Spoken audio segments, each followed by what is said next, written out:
Hello, everybody. Good morning. Thank you very much for joining this webinar from the ENSMOV project. The ENSMOV project is a Horizon 20 European Union Finance Horizon 2020 project and the Research and Innovation Program.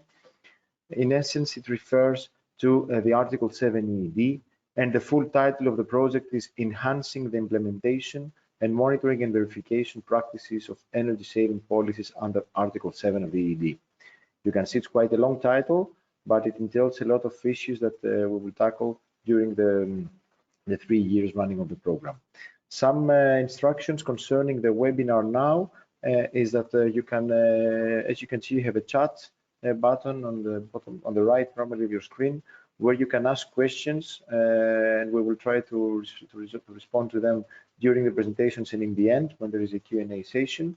Just we would like to ask, if possible, when you have a question for a specific for a specific participant or speaker, please just write to whom it refers to, so that we can so that we know where we will respond.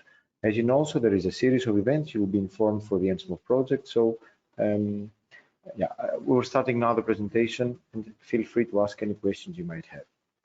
Now, this is the full title of the project. My name is Lassis Economou. I'm from the Institute of European Energy and Climate Policy in the Netherlands, and we are coordinating this project. Let's see. Okay. Now, some quick facts. This is the basic stuff of the project. This is running, as I said, for 3 years. Started in June, and we're finishing in May 2022. These are the two names that we are coordinating it. And let's see some basic aspects of what we try to do in this ENSMOV project. There are 3 key objectives. The first one is to facilitate and expand the knowledge sharing and experience among the member states for the implementation of policies under Article 7 of the EED. So the first part, we have to make it very clear that we speak about knowledge exchange and knowledge sharing and some capacity building for member states for the implementation aspects of the Article 7 EED. We all know that there is a guidance note from the European Commission out, and there is also several studies running. So the information provided to the member states is much more than it was before. And there is much more clarity now on the aspects and all these difficult aspects of the EED, taking the additionality, materiality, and all these relevant aspects that most member states have faced during the past years. And so we consider that now was a proper time to start helping member states on how to take up from the guidance and help them implement the policies and also the MRV schemes. Now, the second objective is to develop a suite of tailored resources and tools for the implementation of the Article 7 EED and to address the specific needs. So this second objective mainly refers to the variety of tools and resources that there are out in the market from the various European projects and from the various organizations. So we try to group them, put them in a nice platform, in a nice format that all member states can use and exchange the required knowledge. We have really seen that there are specific needs among member states for more guidance and more resources. Despite the abundance, let's say, of some resources on specific matters, there are aspects which are not perhaps so much tackled with, and that's a good idea. And we consider it actually it's a good idea for member states to have full knowledge on all the various items and tools that are out in the market, and we try to customize them to make it as useful as possible. Then, the third part is to assist national authorities in-house monitoring, reporting, and verification schemes, with a view to ensure that they have robust data and insight to inform the redesign of policies. That's a long title, of course. Just keep the 2 items here. The one is the in-house monitoring, reporting, and verification scheme. This is one of the key aspects of the ENSMOV project.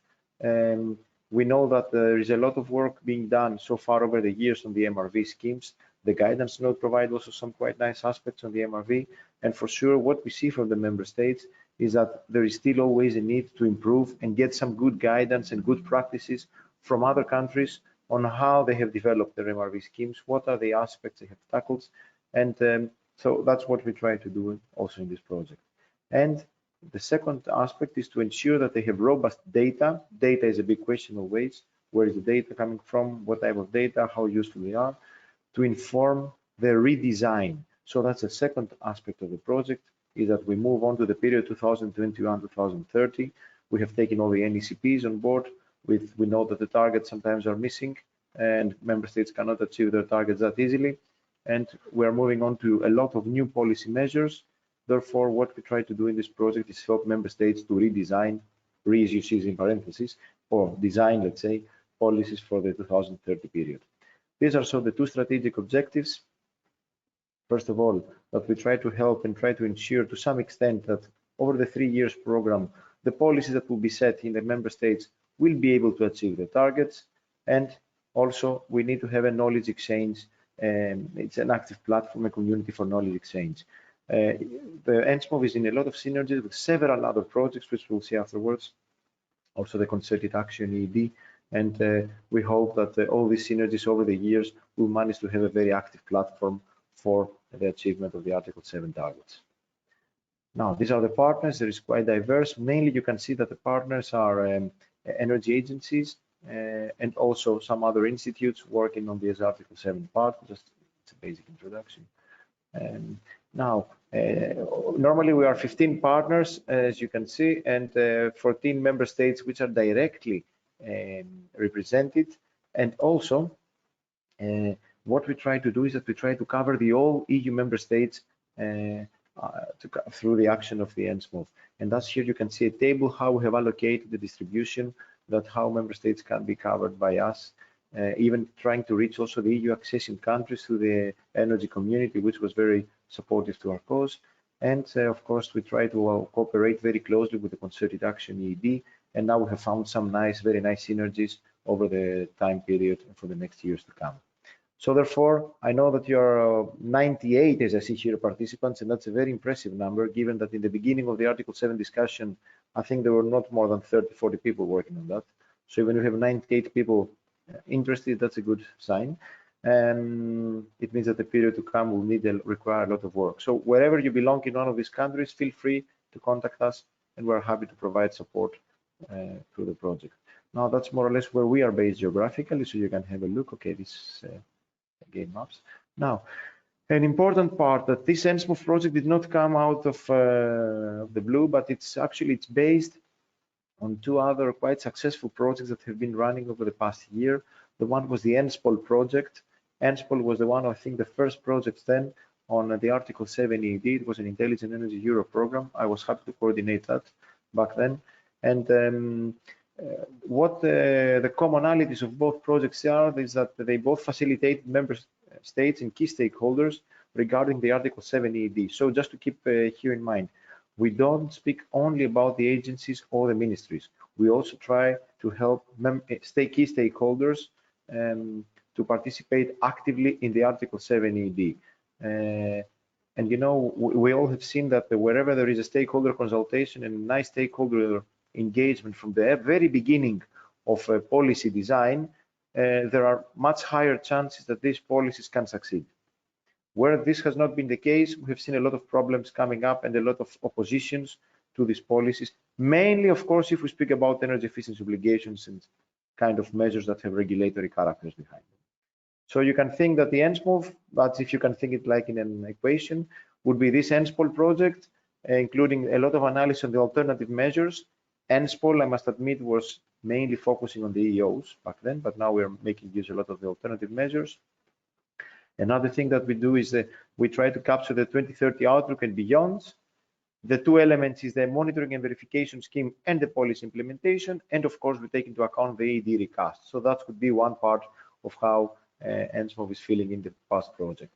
The other project where ENSMOV is being built upon is the multi-E project. It was about facilitating multi-level governance for energy efficiency. You know, multi-E, some of you for sure have participated in that. It was a very successful project, and it referred to the monitoring and verification schemes, providing very clear guidance to member states, very nice examples.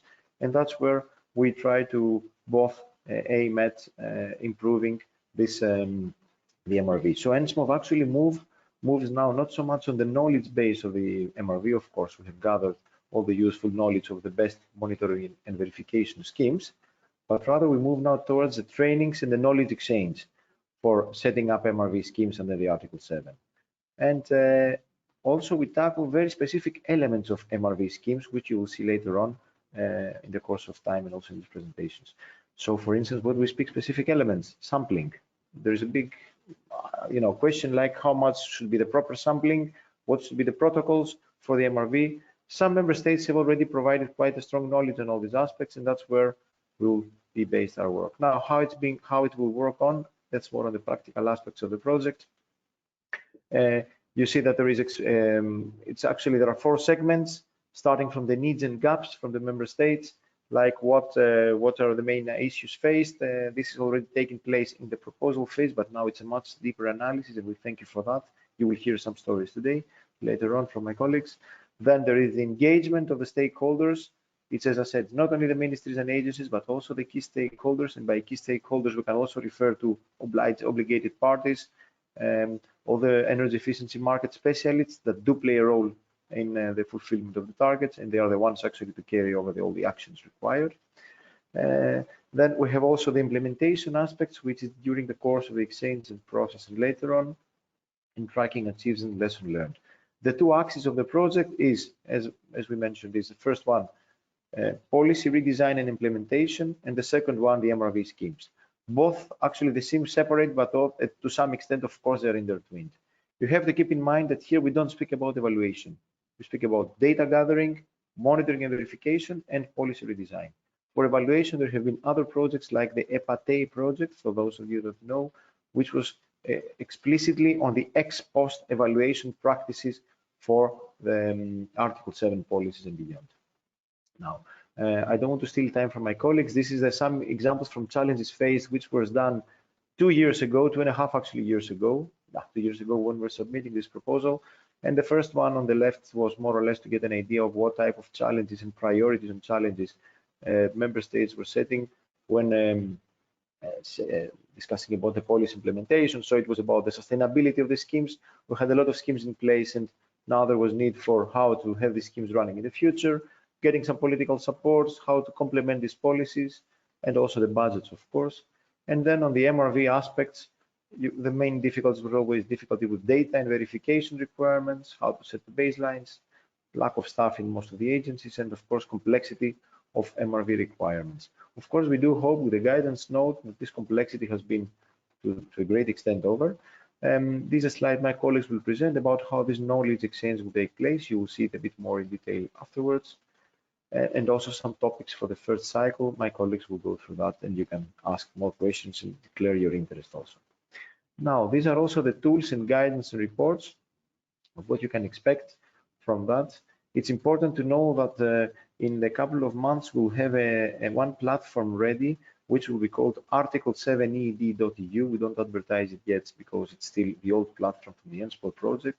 And this will be the main hub for all the knowledge and all the materials for the Article 7 from now on. You can all, of course, contribute to that. We'll present you in, of course, in one of the next webinars over the course of the project. Now, what you will expect from that is to have all this comprehensive needs assessment, resources for the policy implementation in MRV, of course, the proceedings, reports on the national level, and maybe here some that we can discuss also with the concerted action EED, so we can make use of the public reports for the national member states. That would be nice reference to the site. Policy recommendations and guidelines for policymakers. This, of course, will come gradually over on. Now, of course, there are also sources, as I said, from other projects. There's a lot of them. We don't want really to go step by step, but one of them is a social VAT, which is also on the Article 7 EED. But here it's about from the perspective of the energy suppliers and the utilities and how they can make use of different business models and case studies to alleviate energy poverty. So in essence, it refers how Article 7 can help tackle the energy poverty through the obligated parties. And that's what the objectives of the social VAT projects are. And there are some specific tools, of course, that can feed in the ENSMOV project. As I said, here we are. Let's meet. We're happy to collaborate with you. And yeah, these are some contact points from us. You can always subscribe to the newsletter and all that. All right. Thank you very much for the intro. If there is no burning questions, say from what you have heard, we can pass on to the presentations of my colleagues to go through the learning cycles and what you have seen so far from the needs assessment and what snapshots from the EEOS and alternative measures there are. Thank you very much for the first intro.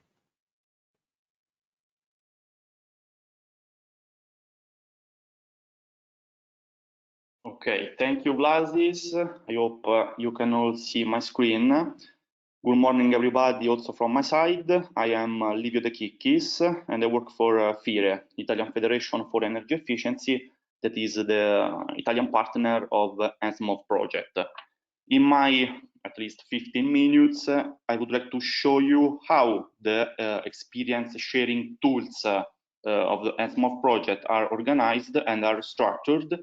And I would like to give you an overview about the next events that we have in program regarding these experience sharing cycles. So, Vlasis already clearly stated how the main goal of ENSMOV project is to develop a form of dialogue and of exchanges between the national stakeholders.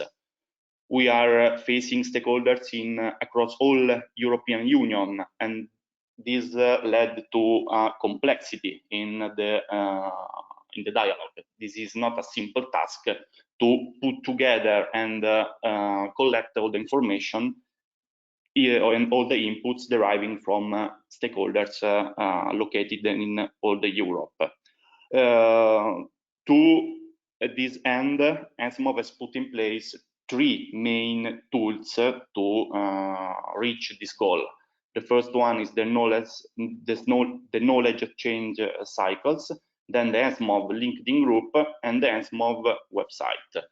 Now, apart from some reports that are already available on the website, for example, the gap analysis or the needs assessment analysis, that will be also presented by my colleague in the next intervention.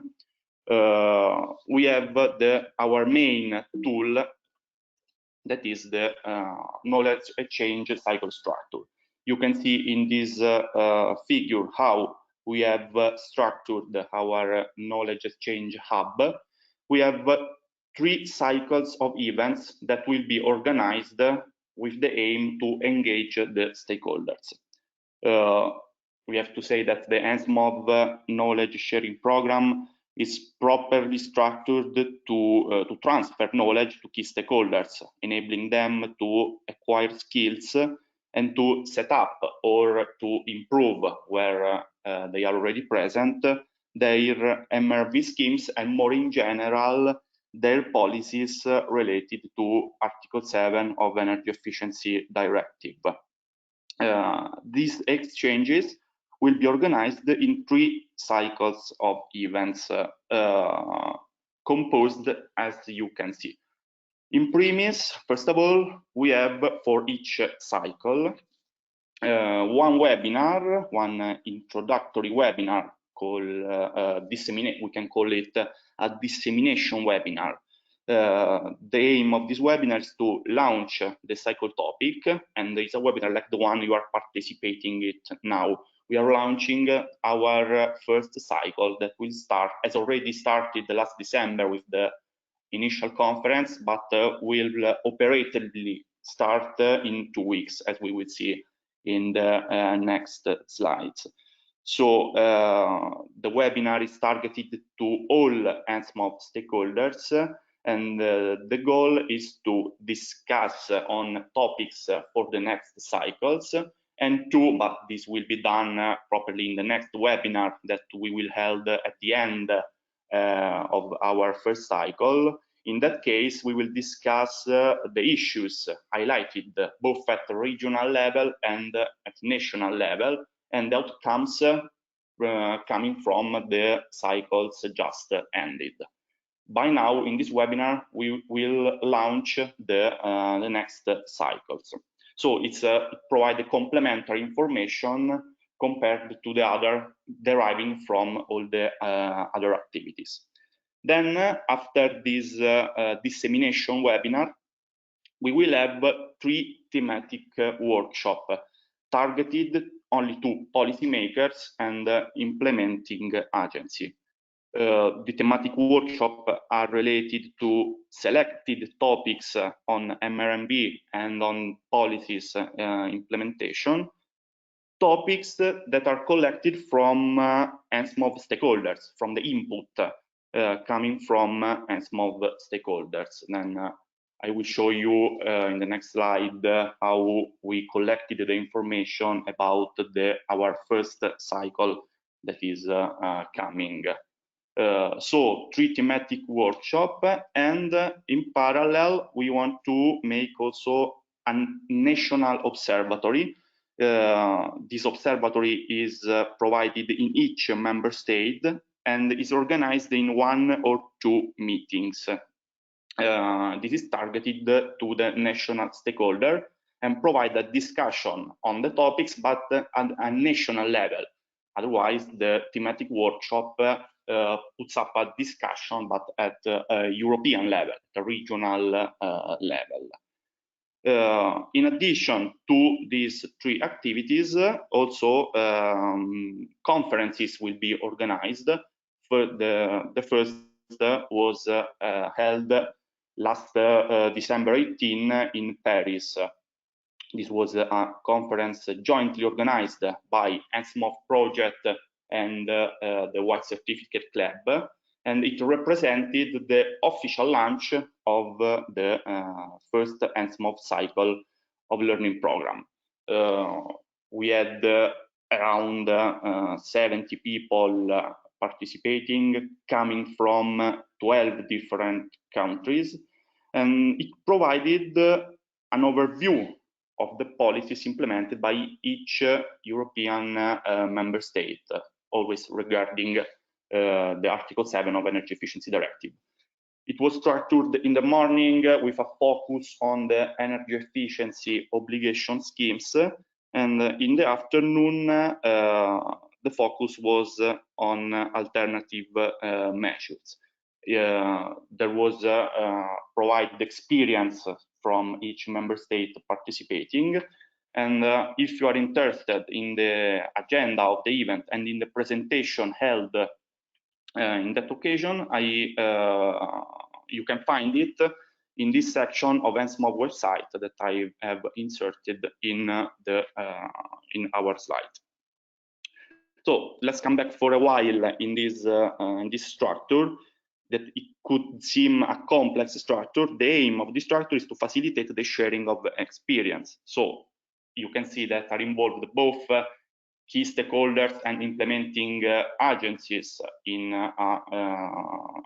for example, in the thematic workshop, but in other meetings, for example, in national meetings, we extend the audience to the national stakeholders, and in the webinar, the webinar are targeted to involve all ENSMOV stakeholders. So we have a different level of involvement to reach the goal to engage the various stakeholders at all the level of ENSMOV project. So focusing on the first cycle's thematic workshop, this is the composition of our events and our activities.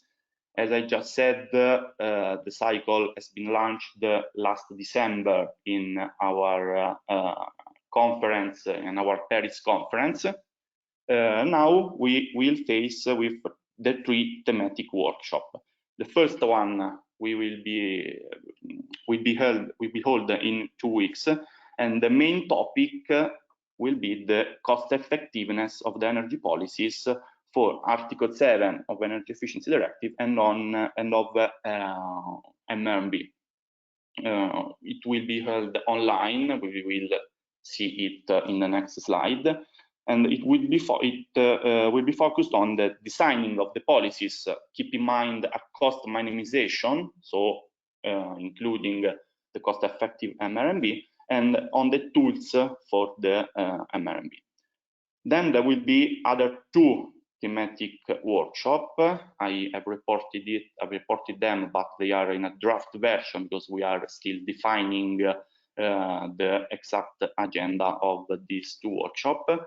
The topics that we will face in general, there will be the definition of the terms, so a more detail on the terms of reporting and verification, including define the parameters for monitoring the MRMB and how to define the size for this activity. This will be faced in the second webinar, and in the second workshop or webinar, we'll see it.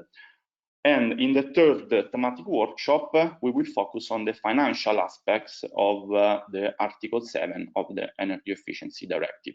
So, for example, how to finance the obligation schemes or alternative measure, and to guaranteeing and ensure of the financial sustainability of the energy efficiency obligation scheme, and to understand the investment capacity and the financial needs of the target groups or of the obligated parties for the designing of their obligation schemes. But this will be treated in the following webinar, and the topics are still in a draft. We are defining it in the next period.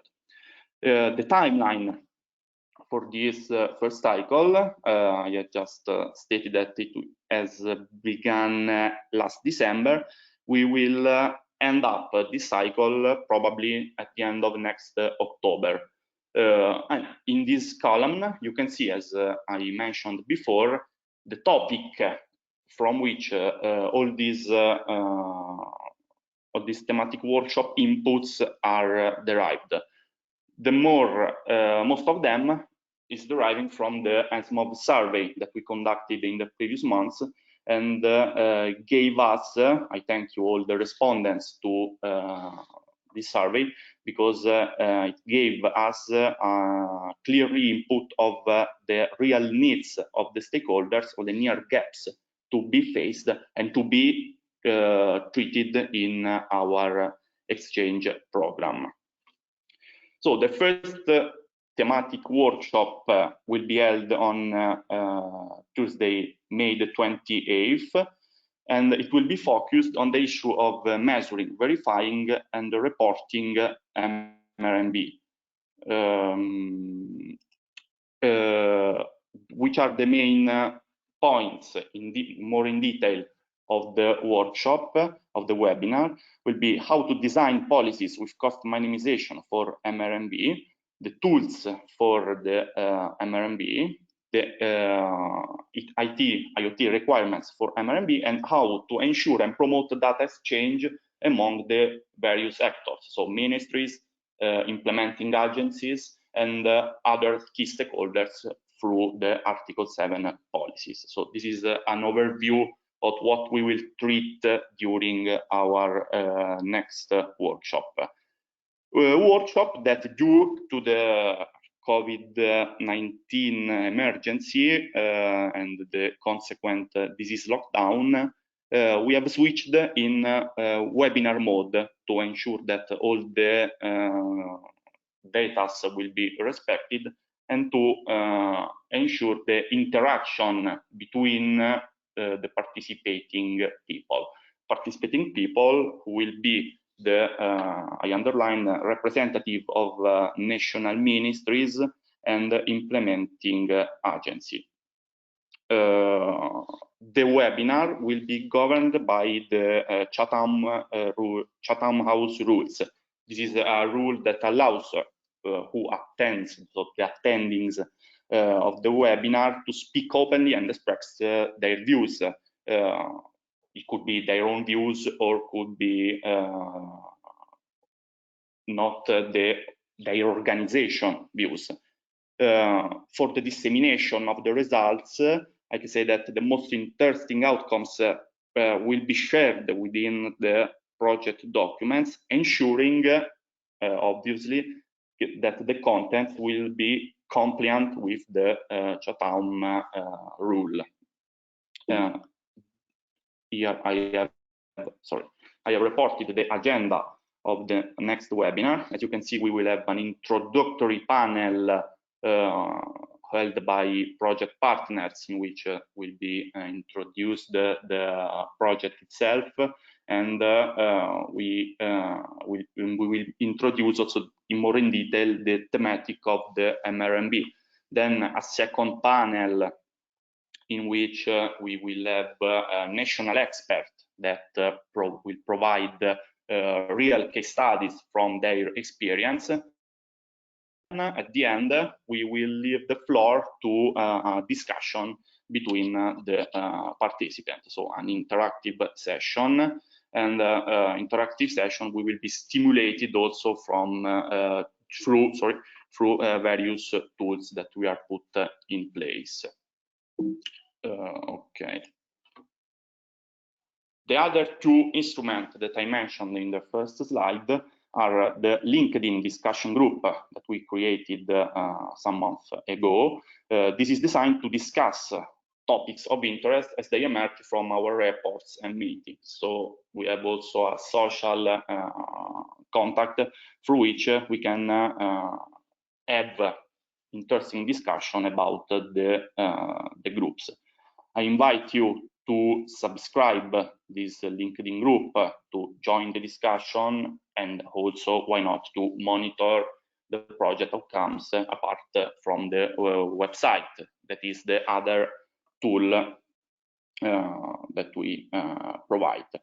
In the website, you will find a great amount of information. For example, it will give access to all the reports and the guides, included those already available, gap analysis, needs analysis, and so on, to the news of the project, and sure to the events, as well as it will give access to the knowledge exchange platform already mentioned by Vlasis that we are creating on the basis starting from those platform provided in ENSPOL project, and updating and enriching it. So my hope is that you could join our community through the various channels provided, and I hope we can stay in touch also in the following activities. One important information, finally, that I want to anticipate is that you will receive in an hour from the end of the webinar, you will receive an email with a satisfaction questionnaire to make. There will be a link internal to this mail. You will have access to this link through a code that you will find in the mail, and so you can fill you will be able to fill this questionnaire. Your feedback is really important for us to understand how has gone this event and to improve our following events and webinar. So I have ended my presentation. I think I can give the floor to our colleague, and let's come back later with any questions that you will have. Feel free to write in chat, and I think I will answer it in the Q&A session at the end of our speech. So thank you for your attention, and maybe Livio. Yeah. Yeah, maybe one very short question I received here, which is I think it's going to be quite interesting for all of us. Okay. Is whether the thematic workshop webinars, the online, can be followed by others, by partners, well, let's say, by others and project partners.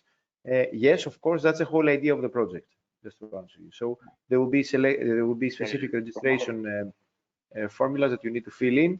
And yeah, the idea is, of course, to have it as open as possible with targeted stakeholders that can participate and learn and exchange knowledge between member states. I hope that's answered. Sorry for the interruption there. Yeah, of course. Thank you. Okay, please give the floor to, if you have any questions, also in the next minutes, you can do it. Now,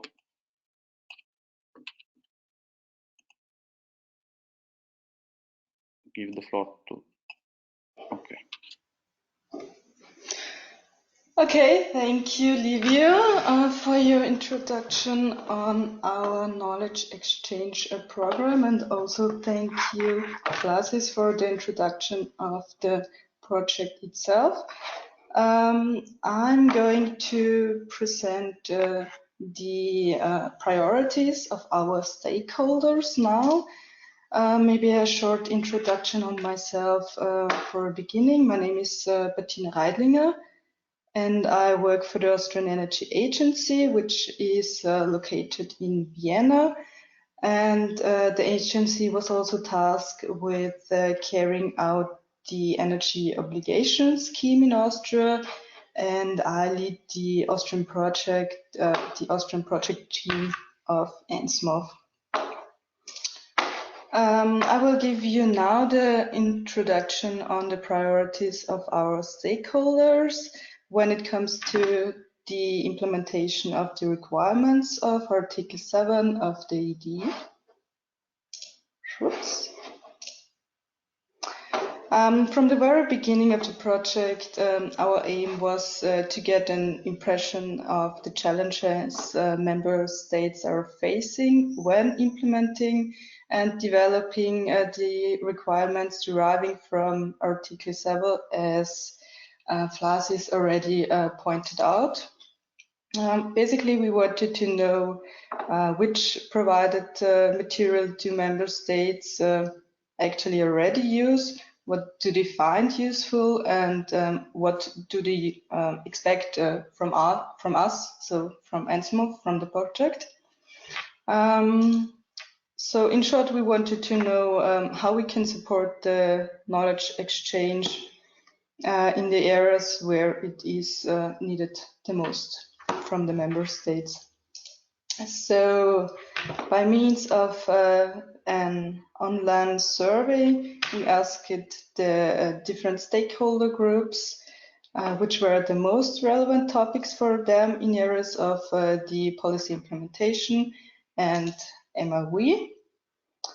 The survey was carried out in 2019 during the summer, so short after the project started in June 2019. By the time we closed the survey, we had about 130 responses. 40% were from policymakers like ministries and implementing bodies like the Austrian Energy Agency, and about 60% were from other involved parties, such as obligated parties, for example, market operators, energy auditors, and parties like that that were or are involved in Article 7 of the EED.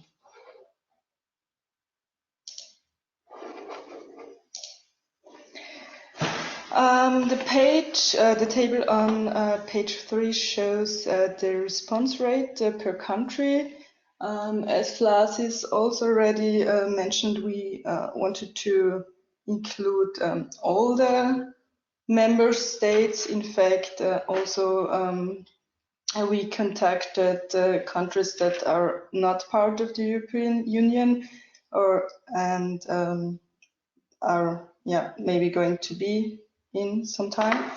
So we can see the response rate differ a lot from country to country.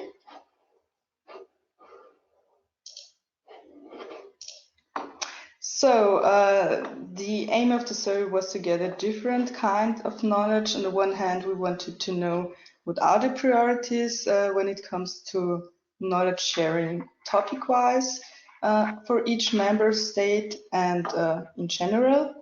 But we also wanted to know which kind of knowledge exchange do member states preference and which material was useful for them so far, as I already mentioned.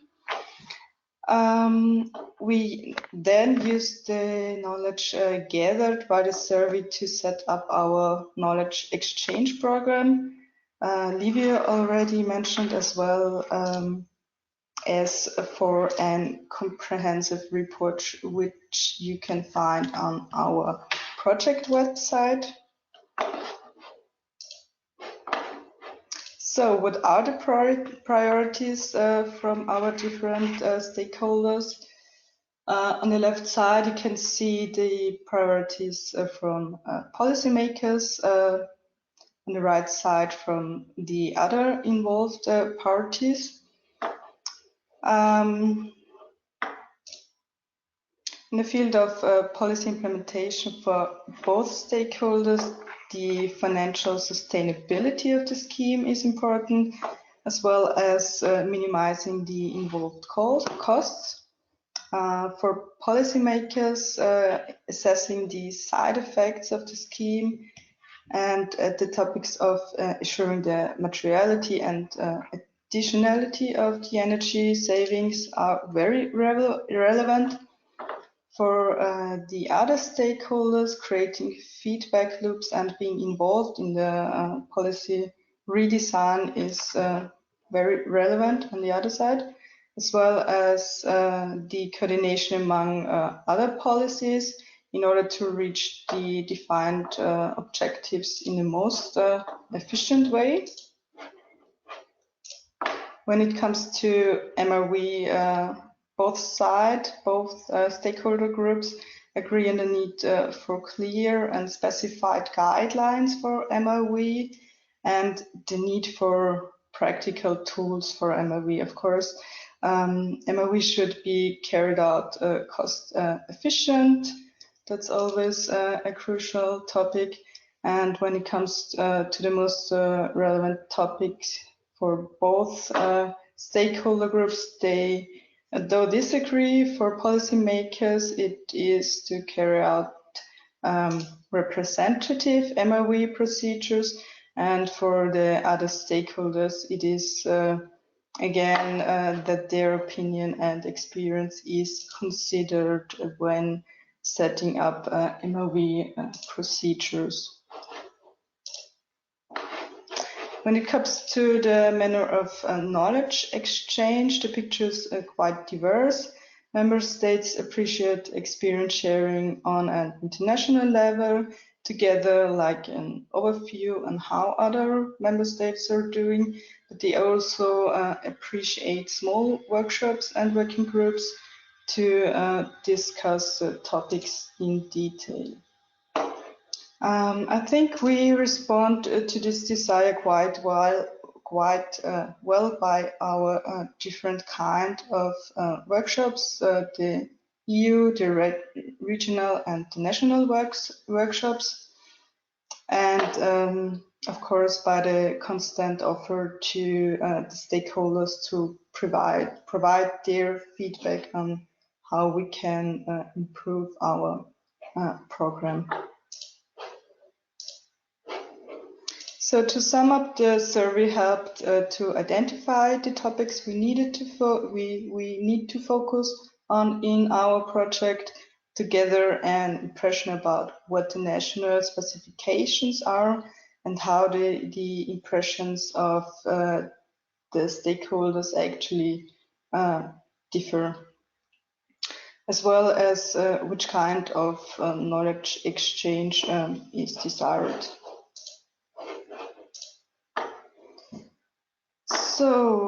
So far my input on which are the priorities from our stakeholders in order to gather better energy efficiency policies. You can find the whole report on our website, as well as the other reports we have developed so far. And if you have any questions, I think we have time to discuss them in our questions and answer slot afterwards. Thank you for your time and your attention.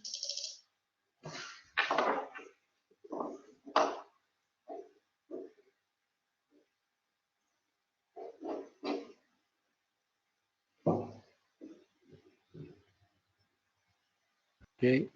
Thank you very much, Bettina. You can. Now, the next part and the presentation is about snapshots. A lot of you that come from the agencies and the ministries, you have been interviewed by my colleague Jean-Sebastian Brock and some other, of course, colleagues in the team in the ENSMOV Main consortium.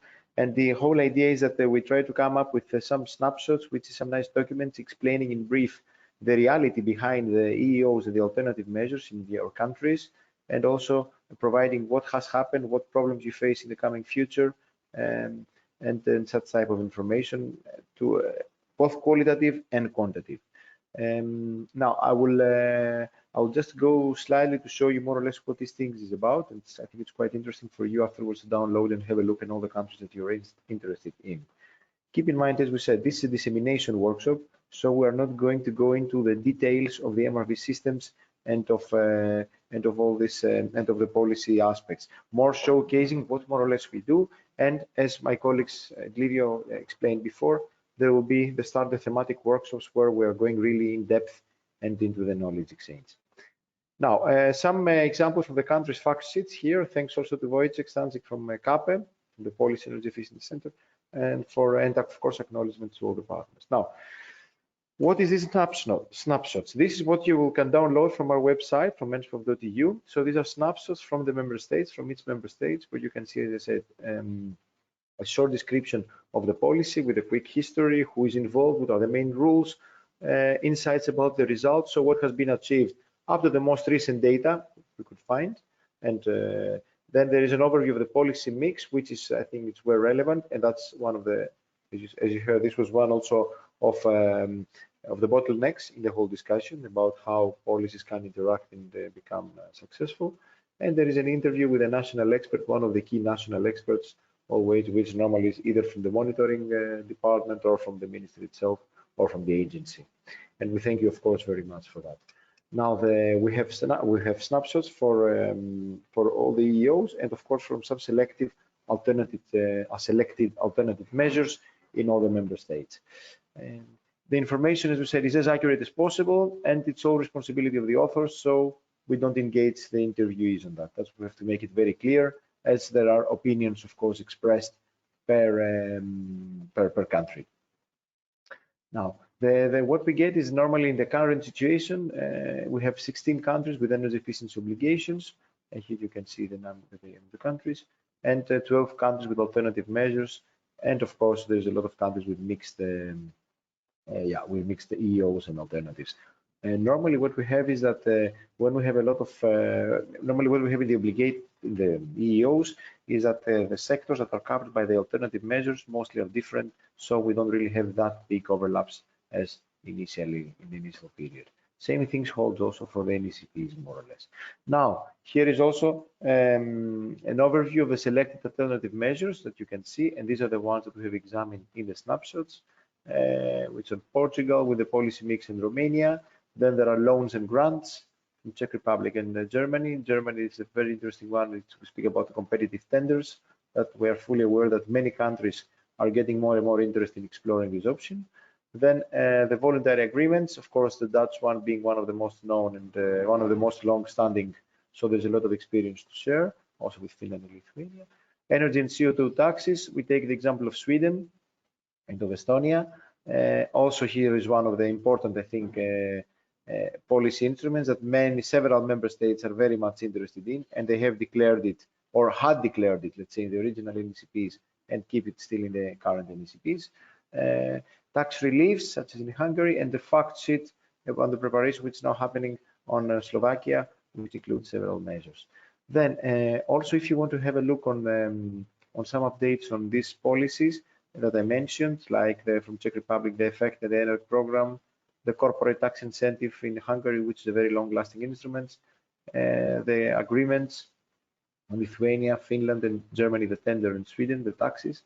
You can have a look at this this link here, which is the presentations from the first European workshop, as it was mentioned by my colleague Livio before.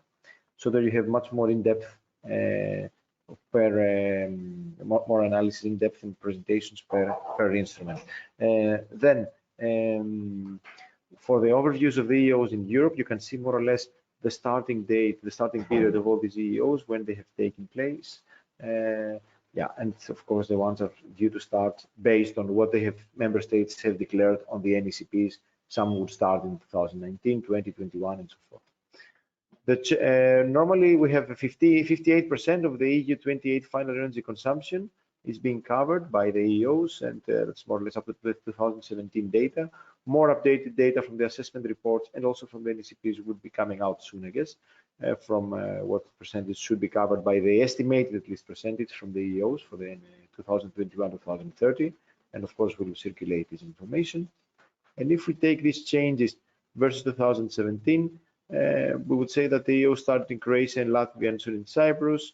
The Danish EEOS scheme, after the latest, let's say, parts, was supposed to end in December 2020, and it has, of course, it's a different period. And the other EEOS will very likely be continued, at least again taking into account from what interviewees have declared and what stays in the NECP, what is written in the NECPs for 2021-2030.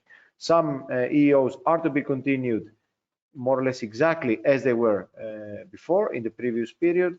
Others are changing, bringing in new obligated parties on board, like moving from suppliers to distributors or mixed. And of course, we have a lot of mixtures with tenders and supporting by voluntary agreements and tax exemptions and all these things. So the shape, the picture is changing. I mean, we have more EOs, but also we have a lot of different also types of measures supporting them. Then there is a final energy consumption. That's for the 28 EU member states in 2017. Of course, here also include UK. And this is the EEOs in countries of all sizes in terms of energy consumption. You can find the ones marked in red. So here the picture shows that it's quite diverse. I mean, okay, Germany is one example on its own, but if we take all the other measures, we pick the measures with the highest energy consumption, they do have an EEO in place. Okay. As I said, exception of Germany, of course, which is not using the EEOs and using on the competitive tender scheme, which is quite an interesting one for most member states. Now, I will monopolize a bit the discussion on the EEOs. As I told you, we have a lot of the snapshots. First of all, let me make it clear, refer both to EEOs and to alternative measures. So it's not bias on the one towards the other. So this one, the alternative measures report is going to be finalized, I think, within tomorrow. You might have they will be online. Now the snapshots on the EEOs are already uploaded these days. So you can, I mean, today they are online, so you can have a look. Now, on the, if we take some trends on the design and management of the energy efficiency obligation, at least from what we have seen. So concerning the overall stability and the fine tuning of the EEOs, what we said, the scopes of the obligation in the actions involved remain more or less stable, meaning that let's say the bottom-up formulas from the one period to the other and over the years, they have remained stable, and they are just adding new ones for measures that are going to be implemented in the market. Now, we have two EEOs traditionally on the distributors with Denmark and Italy, and only three EEOs with the trading market, that's France, Italy, and Poland, plus two brokerage systems in Ireland and the UK. That's more or less the picture, and it does not seem to change. We have seen, of course, in the NECPs that there are interests from member states, or at least they have mentioned in several member states that they would plan for having kind of a trading or a commodity market, or an indirect finance scheme within the EEOs. So things might change finally upon what will happen with the implementation of these EEOs in 2021 and forward. Then all schemes started from 2013 on include a pay to save or buyout option. That's also something we've seen, and except Luxembourg. So there is always the possibility to buy out under a specific price, which is always a negotiated one when the design of these schemes has taken place. Now, and if we go to the point of the MRV practices for the EEOs and alternative measures, indeed we have seen that there are the increasing targets require also increasing number of projects to monitor. That's what is one of the outcomes that happen. So with higher targets, more options of technologies come in the market, so it needs more monitoring time and expertise, and is required from the member states and the agencies, or let's say the responsible bodies for monitoring and verification in this country. Then the higher number of projects can lead to higher risks of frauds.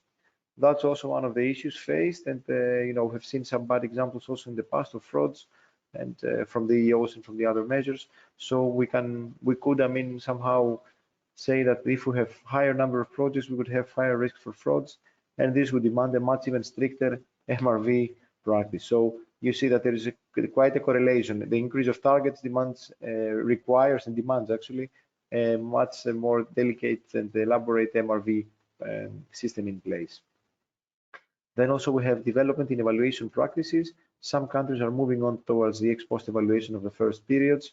And yeah, we have some nice ex-post evaluation, for instance, in Austria and France. As I said, if you need to see more about the evaluation, you can refer to a project that has finalized. It's called EPATE, and you can Google it, and it's again a Horizon projects where we participated in. Now for the trends on the EEOS achievements, more or less you can see the distribution of the savings per sector. Here we have schemes from the evolution also of some schemes. Taken on the left side, you can see in Denmark, the 3 periods of Denmark, the 4 periods, sorry, and then to 2018 up to now. In France, in Greece, Ireland, Italy, Slovenia, and Spain. And what we see here is that several schemes are targeting to the households, buildings, the companies, the red are the companies. And so that's quite a diverse picture. And we can see that there are very different distributions from the one country to the other. So there is really no blueprint whether, I mean, some EEOs or links of EEOs with alternative measures should target one sector or another. Of course, where the target or where say the majority of the savings should take place, or where the target also should be, is defined very much with the calculation methods we use and the MRV rules we have. So I can guess, we can assume that if you have let's say a scheme operating on industry, which has been quite successful, and you have an MRV scheme quite tailored and customized for the industrial sectors, maybe an EEO could better fit also this sector. But this, as I said, there is really no blueprint on that, and it depends on country to country. Now, you can also see the first representation, as I said, from the outcomes of these countries for the EEOs in Ireland, Poland, Austria, Italy, France, and Greece. These are the first outcomes and the design characteristics of these EEOs and how they have operated through the years. So there's quite an interesting material as well. Now, if we could just sum up some things, is that some lessons is that given that we have the 2021-2030 period, and you have a lot of member states have a lot of options in terms of EEOs or alternative measures. If we take the examples from what has happened in the first period, the first thing would be like, don't wait to start. There is no scheme that can be perfect from its launch, even if it's a mixture, even if it's a successful scheme. It definitely requires learning by doing. And from some estimations, we have seen that it will require 3 to 4 years from the point that you start thinking and putting a legislation for a scheme until it becomes fully operational. So if we start 2021, 2030, it would be a bad idea to have a scheme running only in 2025 and onwards. The problem is that if we delay too much the process, it's not possible to come back in time to achieve savings. So the savings start counting from day 0. Then no policy can do everything alone. It's very important to have synergies and complementarities between policy measures for a comprehensive energy efficiency strategy. And this is quite important to have in mind that all policies do interact, and we must find always the positive interactions and enhance them. Then it's an important point what we see in practical side, and those of you that attend who are from ministries or agencies, you know it more than us. We must not underestimate the need in resources on the public authorities, and by resources it's not about funding only. What we've seen is mainly people working on several aspects, and those of you who do work on these aspects, you can understand pretty well how much pressure is being put upon when the targets grow and more projects come. Then it's important to be aware of the possible distributional effects between and within sectors. We do have a lot of distributional effects, and we need careful studies behind them. The higher targets require more quality assurance and controls. This is something that I mentioned in my earlier slide, and that's something we saw already from the first period. And then to verify the achievement is important. The verification practices are always the ones who determine whether a measure has been really successful or not. It's also important to start calculating the costs at some point, so knowing the costs as well, so you can, by having from the first period, let's say, of these schemes, if you are aware of more or less the average costs for the measures that were finally implemented, be it a subsidy, be it an EO, be it whatever, you can have a better vision for the next period, where should be the thresholds, or where should be the buyout prices, or where should be the penalties, you said. And also to identify the impact should even engage in a broader view. That's of course an issue that you are all getting more and more aware, especially with this multiple benefits discussion of the energy efficiency and how this can be better communicated to the obliged parties about the multiple benefits. Then learning effects on all sides is important. We do have a lot, I mean, the learning curve is getting quite steep in over the process. Public authorities, energy companies, all the market players, financing, installers, etc. There is a learning curve taken, and over the first period to the second period, and we have improved processes and increased quality. This is something that is happening, and we see it already working out in most cases of EEOS and other measures. Then streamline monitoring and documentation of project savings. We don't speak about standardization, at least yet, on the MRV, but it means everything must be streamlined. Then where we can discuss about standardization is only when we have numerous small projects. So small projects with small savings, there indeed we must have standardized procedure. Otherwise, we increase artificially the cost of the MRV scheme, and perhaps it's not paying out at the end of the day.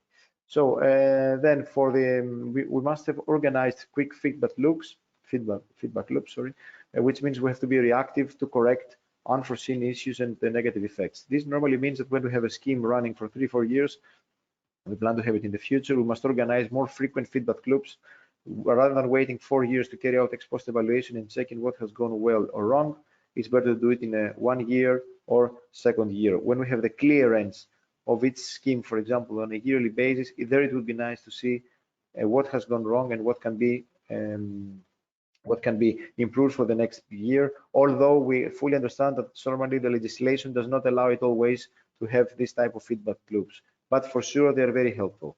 Then there are high differences in costs of savings per sector, so this definitely might need different strategies to achieve savings in all sectors. And this you can understand when we have EEOs covering more sectors. You can see the difference of the costs between the different sectors, and this also creates a discussion whether this buyout price should be. Then issues more specific to the EEOs is we must accelerate the achievements and renew the potentials, or let's say making the untapped potential more easily achievable within the EEOs.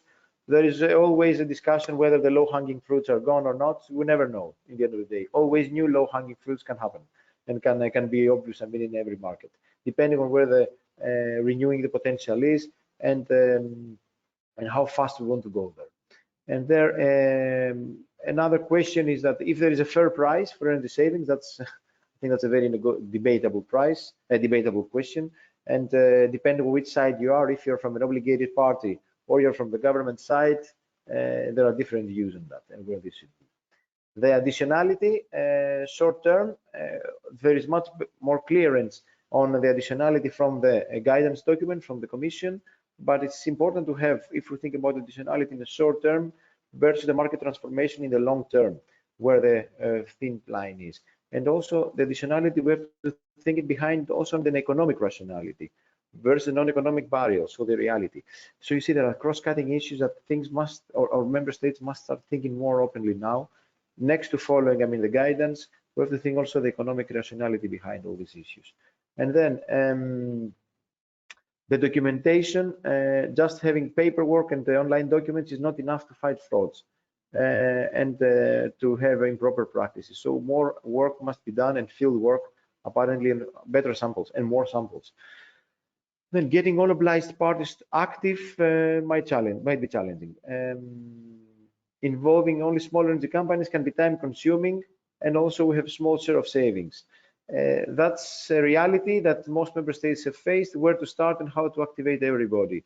There are for sure some good strategies on optimizing the scope of obligation, and these are things that we'll be sharing and knowledge sharing between member states in the course of time of this project. And then another thing is how to manage the transition from one period to another to avoid the stop and goes. That's important, whether you go for a continuation of the scheme artificially from the first period to the second period, or you have schemes running on a yearly basis, or you have scheme running on a 3-year or 2-year basis. the transition from one period to another is a very important point, and we must avoid having the stops. So question is whether we would need banking and borrowing. Yes, I mean, if we take from a pure economic rationality, even economists would say, yes, these are very good flexibility options, but it could also lead to gambling and other types of speculations.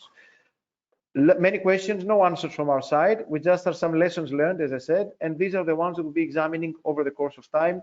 If you're from member states, I think you have already recognized a lot of these issues that you face on your planning activities for the NECPs and for the EEOS and the alternative measures in the period to come.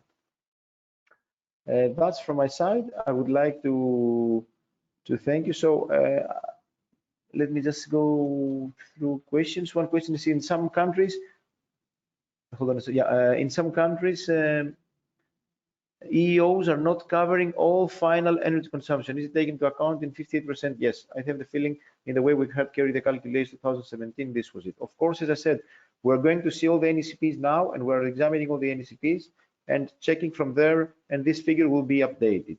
Another question is, yeah, how would you assess the impact of higher targets on the fairness of the price of energy savings? Yeah, okay. As I said, there is really no blueprint on that, and there is really no blueprint saying that this energy efficiency, this price of energy savings is the correct one and the fair one. Even there is maybe there is not even a common agreement and a consensus per country. Okay. What we can see though is that having flexibility options here and coming up, let's say two aspects. The one is to have a lot of flexibility options so that the price can be negotiated already from the beginning. And the second thing is to have a stakeholder engagement already from the beginning, that everybody can demonstrate the exact prices and what would be their buyout price, so we can come up to an average fair price. Having a one price from the one period to the other, keeping as the same, would not work out. That's at least our feeling from what we see. As markets are changing, the distributional effects between the sectors are changing. So if we have, let's say, a mix, I don't know, 20 whatever thousand euros per TOE for the first period to the second on an EO scheme, I think that this is jeopardizing the entire scheme on its own, and it's not fair. For sure, these things has to be re-examined, and when you increase the target, so meaning you put higher expectations to the obliged parties, you should be able to calibrate also the buyout price to them so that it becomes more attractive and you can have more steering of the market. I know it's not an easy answer to give. For sure, there is a correlation, and it needs more work from the member states to make it the price, or to make the price as fair and economically rational as possible. There is always a thin line on that. Fair, you can secure when you engage the market parties in designing the scheme. Economically rational, you can achieve when you have a good in-depth knowledge of what has happened in the first period, or what you see is happening in the period you're running, and what are the average costs of all the measures, be it behavioral or be it technical measures if there are. So what is the average cost, and based on that you can come up with a normal economic price, normal rational economic price. Okay, I give the floor back to Peter, if there are any questions. Okay. So if then no, I think no more. Okay. In any case, you have our you have all the data from us now. There is one more question. Sorry. Why there is no EU policy on sectoral targets for EOs? Most countries they follow their own political approach, most likely having. Okay, let's read it carefully. So it says, why there is no EU policy on sectoral targets for EEOs? Most countries, they follow their own political approach, most likely having sectoral issues penalizing one, favoring another. Is there any plan to change this? Yes, okay. Indeed, the way that the EU policy has been formulated, it's not about sectoral targets, but it's about the whole country targets on the Article 7. Now, what we can say is that the reason behind it and the reasoning behind it from the EU perspective is, first of all, to provide more flexibility to the member states to decide where this the optimal, let's say, target, where the optimal allocation of the savings can take place. And therefore, it's something that we could not blame in a way, but it's for sure it's meant to provide more flexibility and decide. Now, indeed, that we do have this issue that countries can penalize in a way one sector towards the other. Yes, this is for sure that can happen because it's a political choice. Now, if there is any plan to change this, it goes back to the member states' decisions. And what I explained in the previous slides, and what you will be hearing also over the course of ENSMOV, is that we need this engagement of the stakeholders and of the market parties already from the beginning of the story. So we need to be sure that there is really no differentiation and no biases from one sector to the other towards who will achieve the higher targets. For instance, what we have in the several member states, we have some specific obliged parties, let's say from one sector, can be electricity, oil, whatever, which have a high energy, the highest sales, and they have the highest share in the final energy consumption, so they get the highest targets. But maybe for them it's getting more and more difficult to implement savings because the nature of their work is like that, or because the approximation to the customer is not so easy, like for instance in the electricity sector. And again, I'm just speaking openly now here. So in this case, indeed, it's very important for the country and for the agency or the government or the designing party, the policy design party, to think it carefully and think and see how, I mean, this cost is not a burden only for one sector against the other. That's why I said it's very important to have, in the end of the year, very clear market prices and very clear cost analysis of what has happened and who has eventually paid the highest burden on either it's on the buyout process or the investment parts. Based on that, we can have a better distribution of the target for the coming period. That's why it's important not to have the same schemes running from the one period to the other. As I said, I repeat the same in the same words, of course. It's important to have a clear idea of the costs and then see where the distribution can be more fair among the obligated parties. Okay. So it's good to have questions. It's interesting.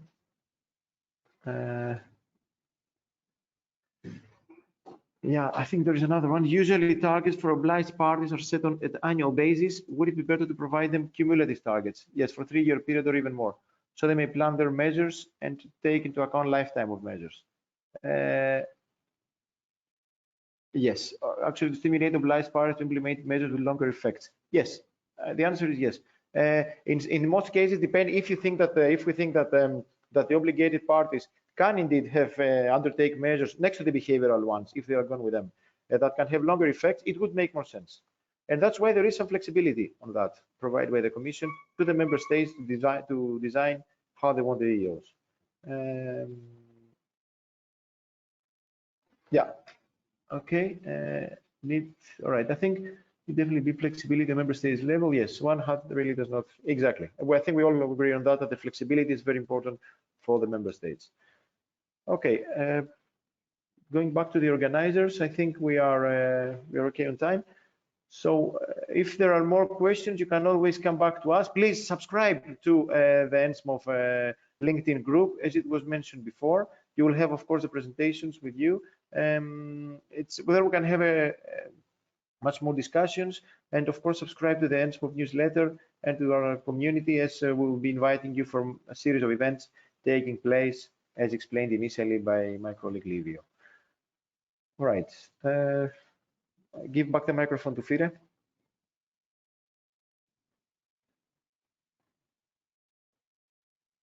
Okay, and I would like to remember the satisfaction questionnaire, so I invite you to fill in the satisfaction questionnaire, as I already said in my intervention. It's really important for us, so please do it. You will receive it in an hour.